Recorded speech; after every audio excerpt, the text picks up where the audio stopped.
Pivot tables are used to summarize, analyze, and calculate the data in the dataset.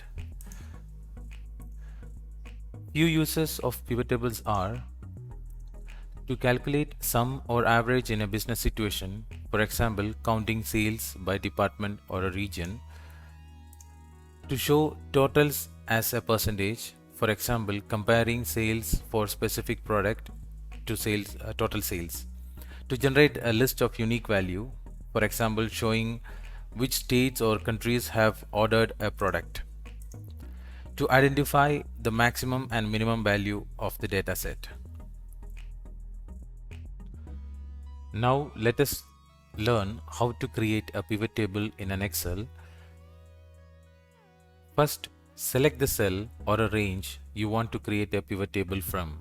Then click on pivot table, which is in Insert a tab, as you can see in the screenshot.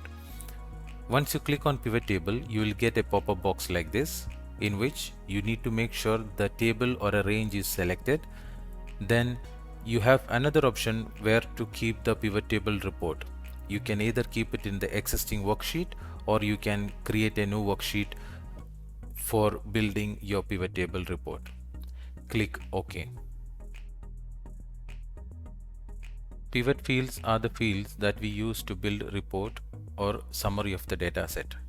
There are two main areas which we use. One, column headers from the dataset. Two, area where conditions are defined to tailor our report. Let us do some exercise to find trend of the products, which item has highest sales by region, then find maximum, minimum and median value from the dataset. I'll be using a sample dataset which I have downloaded from E4Excel. I'll be giving the link in the description from where you can download and follow along with me. In this example, we are going to use this dataset with 500,000 rows.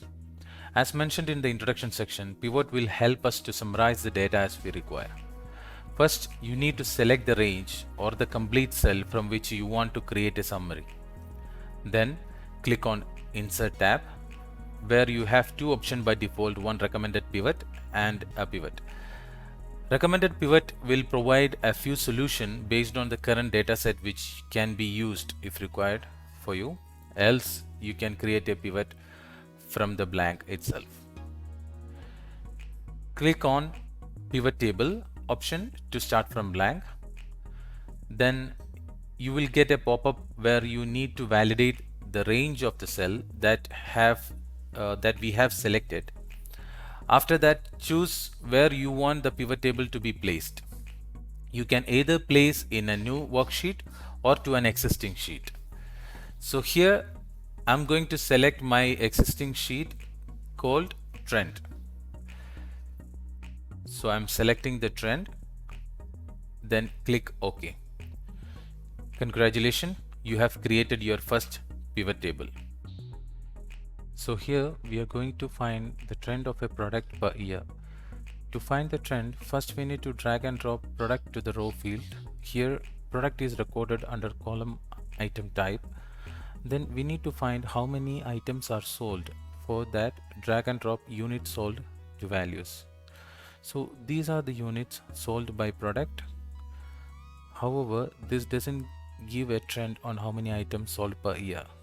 To see the trend of the product sold by year, we need to either use order date or a ship date from our dataset. I'm going to use order date in this example.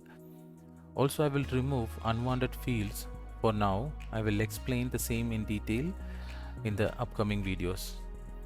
Now you get the summary of the product sold by year. We can also show the same details in a different style by dragging year to a column area. This view gives more visibility on the item sold by year.